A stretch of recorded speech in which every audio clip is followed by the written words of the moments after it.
education, other things that he's going to have to veto. Mark, is your friend right?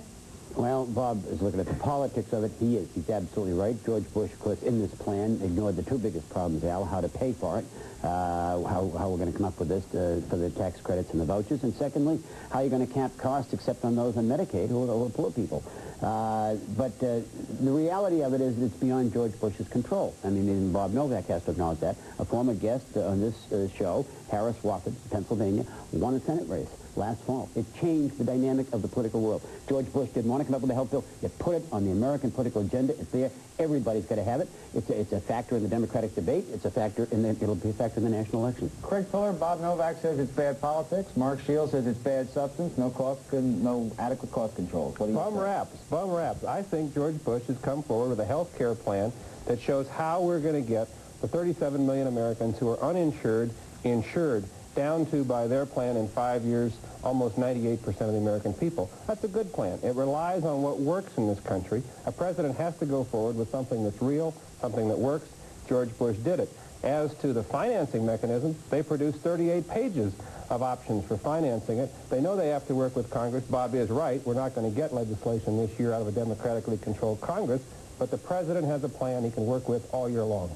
Margaret, I talked to a businessman who said that the president stole a leaf from Nancy Reagan, that the motto for his health plan is just stay healthy. What do you think? Well, that was a little phony. You know, he went yesterday to this photo op in San Diego while some kids got immunized, yet last year he threatened to veto, and so Congress did not even pass $90 million for immunizations. I think the problem is going to be with this, just as it was with State of the Union and its economic plan, which is it doesn't seem to come from the gut with Bush on these domestic issues, and I think that the public senses that. I mean, this week, for instance, he's the education president. There was a devastating report that said that American 9 and 13-year-olds are down there way at the bottom in math and science with Jordan and Bob's favorite country, Slovenia. And did our education president stand up and say something about this and how terrible this was? No. And I think that's because it really doesn't come from the gut.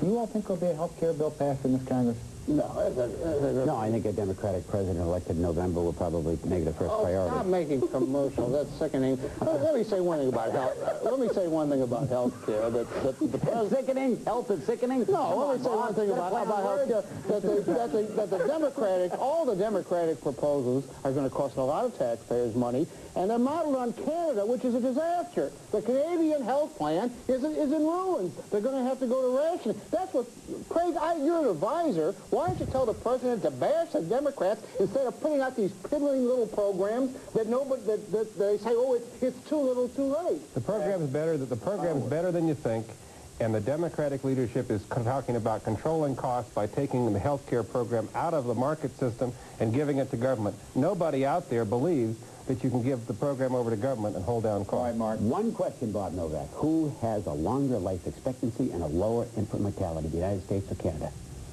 Canada in both cases. Give you 5 seconds, Bob. I'm sorry you lost that one. In New Hampshire, the latest tracking poll by CNN, USA Today, Gallup, shows the president ahead of challenger Pat Buchanan, 64-31. Trying to narrow the gap, Buchanan's newest TV commercial attacks the Bush record. Good to see you. You guys take it easy. Good luck to you guys. Promise. Read my lips. No new taxes. Bush promised to cut spending, but our national debt has gone up $1.1 trillion. Bush promised us jobs, but our unemployment has tripled. Now Bush is promising to fix the recession. Craig, everything that Pat Buchanan says in that commercial is undeniably true. Yet he doesn't seem to be gaining ground. Now, you're a PR executive. Tell us why. Well, I think it's because the American people know that a president has to deal with the world as it is, not as people might wish it to be. Pat's run a campaign, a negative campaign, attacking George Bush. He has failed to lay out his own plan. I think when they look at Bush, they trust him, they like him, they're willing to bet on him for the future. You're a resident New Hampshire expert, Margaret. Give me your assessment. If I were Buchanan, I'd be really happy with these poll numbers because I think Buchanan has to be careful not to look too strong in the polls. Otherwise, New Hampshire voters just want to send him a message. They don't really want to hurt George Bush for the fall. And if Buchanan looks too strong, I think they'll just stay home. I think that's a good point. Mark, you just got off the plane. You're just back. Our reporter back. Tell us what you think. Margaret's absolutely right. The Bush people are trying to send a message to the Democratic Congress. That's their send a message variation. Mike Malloy of Dunbarton, New Hampshire, has a 4-year-old son, AJ. A.J., this commercial of Pat's has been on so much that A.J. Malloy in Dunbarton, New Hampshire says, all right, you say, read my lips, A.J. He says, no new taxes. I mean, that's how Craig is absolutely right. There has to be a pat positive message, and it better get out in a hurry. We'll get A.J. as a guest in this program. Let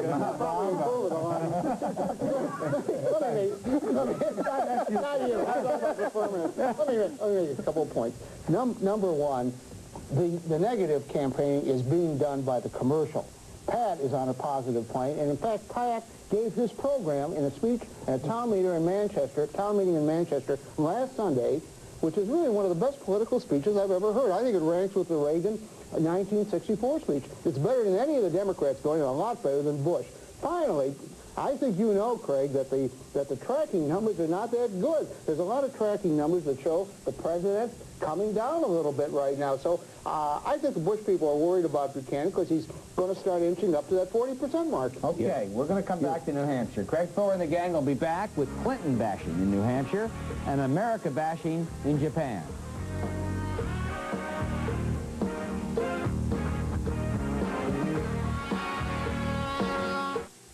Capital Gang is brought to you by GE. From plastics to financial services, we bring good things to life.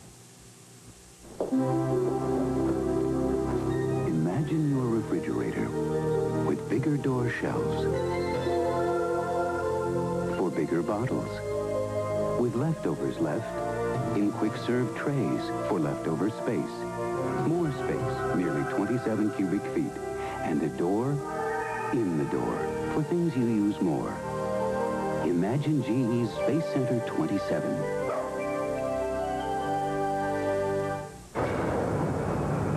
Every sports sedan is supposed to do well in the fast lane. But what about these lanes? At Lexus, we've achieved extremely tight tolerances between all major body panels. So not only does the ES300 look like it's put together well, it actually is put together well. Listen to the trees. They're trying to tell us something about what our polluted air is doing to them and to us. Fortunately, there's an answer. Natural gas. The cleanest burning fossil fuel we have. It can help save the air and everything that lives in it. Listen to the trees, because air pollution is a problem hanging over all of us. Use natural gas and we'll all breathe easier. City streets under siege. Young killers. Young victims. Why have so many of America's children become violent? Join Jesse Jackson for both sides of this issue. Tonight at 9 p.m. Eastern on CNN. Welcome back. In New Hampshire, frontrunner Bill Clinton ran into new trouble. A Wall Street Journal report on how he stayed out of military service during the Vietnam War. It was just a fluke that I wasn't called. I think what the American people want to know is, on that is, did I comply with the law? Was I eligible? And the reason I wasn't called was due to events totally beyond my control.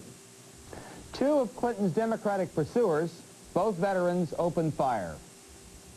The last thing that Governor Clinton needs is another story coming out that would question his veracity and his character. I hope he's telling the truth, but I've got some doubts.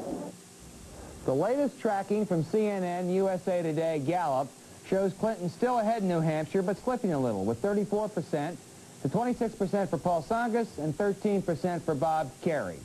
Mark, will Clinton hang on and win New Hampshire? Al, Democrats in New Hampshire, more than ever, are talking about electability. I mean, you talk to them, and that's what they can this guy win in November? There's a desire to win in November. It was the strongest thing Bill Clinton had going for him. In fact, the two Democratic candidates who were considered the most electable, Bob Kerrey and Bill Clinton, are both flawed. Kerry's running on a national health plan, and he didn't provide health insurance to his own workers. And Clinton's running on national service, and he spent a good part of his youth avoiding it. I would say right now that Bill Clinton is in trouble on the electability factor. Over half the people right now think that his electability has been hurt by a recent survey just done, by the disclosures, and that was before the draft. So he's not going to win. I think he's on a slippery slope, and I would not bet the farm on him. Robert? I was up there at the same time Mark was watching Bill Clinton. I think this is a really bad situation based on the Wall Street Journal story because it's obvious that this guy, like millions of other young Americans who were too smart to go to war, you know, they didn't want to go in the jungle to a war they hated, he used every tactic he possibly could to stay out. And now he's trying to say that it was just a fluke. And that's a sign of diminished credibility.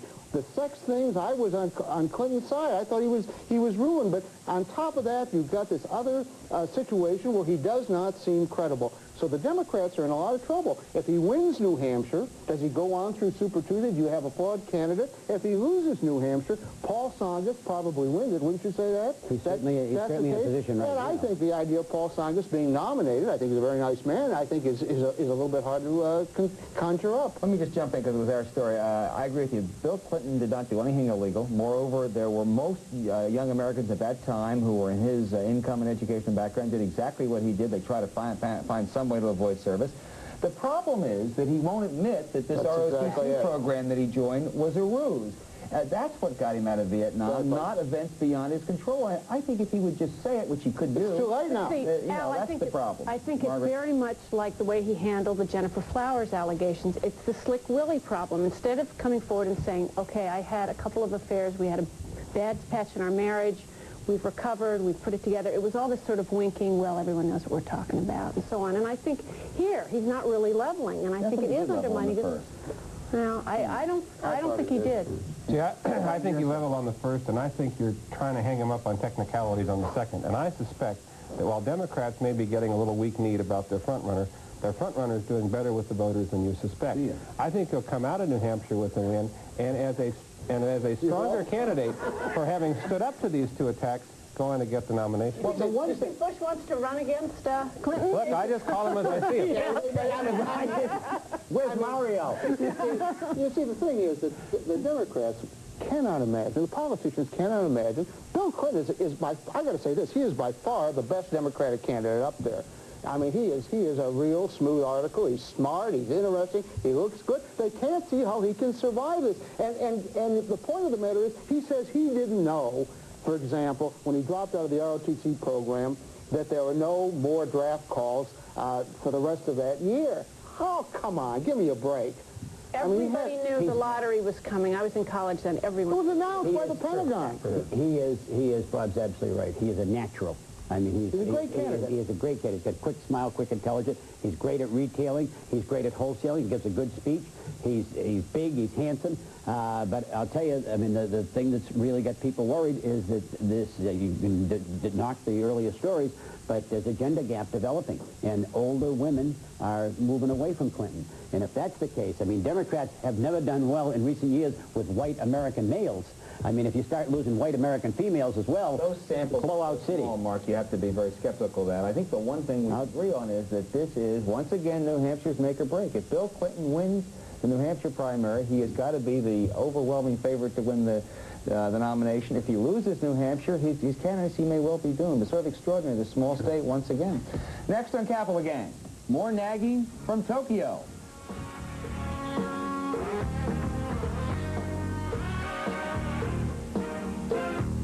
Every 7 seconds of every day, someone is going somewhere with GE because over 200 of the world's airlines rely on the power of GE jet engines. Tokyo and Kokomo and Marrakesh and Budapest and Sydney, Monte Carlo, San Diego, Santiago, Barcelona, Arizona, Bora Bora, Glacamora, and Siena, and Vienna, and New York, and County Cork. GE in the air, we'll be there.